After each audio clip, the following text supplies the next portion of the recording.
এক ধরনের এর থেকে ভণ্ডামি, মানে উনি একটা সংসদের মধ্যে দাঁড়িয়ে উনি ওনার ভণ্ডামি, উনি ওনার হিপোক্রেসিকে জাতির সামনে প্রকাশ করছেন যে আমরা স্বীকার করে নিচ্ছি যে নির্বাচন যেন কোনোভাবেই পিছানো না হয়, সেজন্য আমরা এক রকমের করেছি মুঘলের হাতে, খানা খেতে হবে একসাথে, এইভাবে হচ্ছে আমরা নির্বাচনটাকে মেনে নিয়েছি।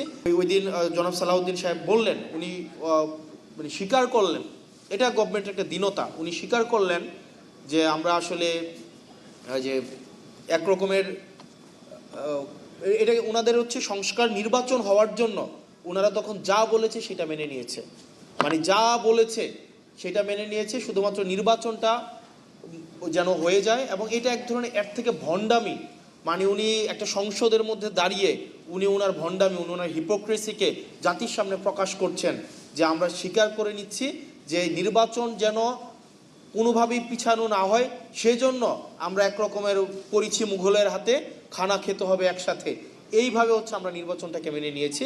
এবং সংস্কার ওই সময় আপনারা যা বলেছেন সেটাকে আমরা মেনে নিয়েছি। এখন যেহেতু আমরা নির্বাচিত হয়ে গিয়েছি, এখন আর মানুষকে, পিপলকে কেয়ার করার আমাদের কোনো সময় নাই।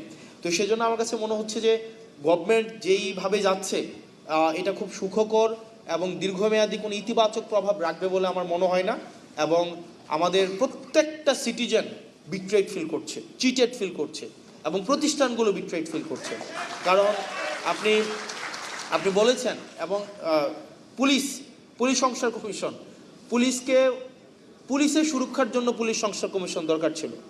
আপনারা দেখেন পুলিশকে কিভাবে রাজনৈতিক হাতিয়ার হিসাবে ব্যবহার করা হয়েছে দীর্ঘ 17 বছর।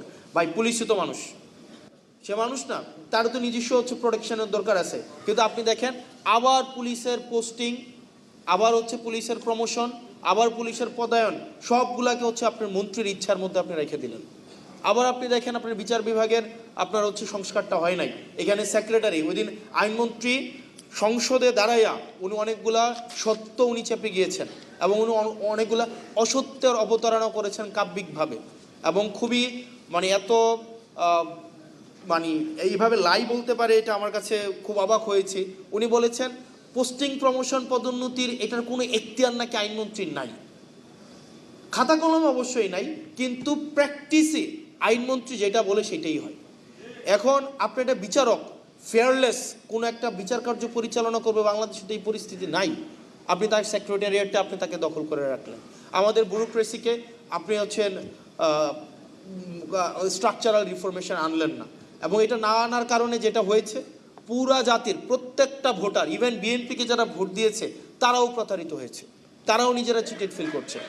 কারণ দিন শেষে তো বিএনপি রাষ্ট্র কাঠামোর বাইরে না। বিএনপির হয়তো আপনি যদি পার্টি পলিটিক্স করে কত, মানে একটা নির্দিষ্ট যদি অংশ 5% বা 10% পার্টি পলিটিক্স করে, ভোটার মানেই তো কর্মী না। যারা ভোট দিয়েছিল যে বিএনপি এসে এইগুলোর সংস্কার করবে, তারাও এখন বিট্রেড ফিল করছে। সেজন্য আমাদের এখন রিঅর্গানাইজ হইতে হবে।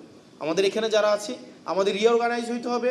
আমাদেরকে মনে রাখতে হবে শুধুমাত্র ফাইটটা সংসদের ভিতরে না, আমাদের সংসদের বাইরে, আমাদের প্রত্যেকটা জায়গা থেকে আমাদের এই যে সংস্কারের যে আকাঙ্ক্ষা, আমাদের রাষ্ট্র কাঠামোর প্রত্যেকটা ব্যক্তি, প্রত্যেকটা আমজনতা যে নাগরিক হয়ে উঠবে, সেই লড়াইটা আমাদের সেটা অব্যাহত রাখতে হবে।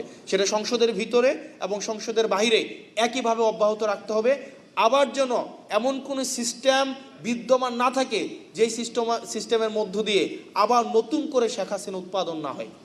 আমাদের আবার মাথায় রাখতে হবে সেটার মধ্য দিয়ে একজন ব্যক্তি ঢুকে আবার শেখ হাসিনা হয়ে বের হবে, এরকম কোনো যেন রাষ্ট্র ব্যবস্থা বাংলাদেশে বিদ্যমান না থাকে।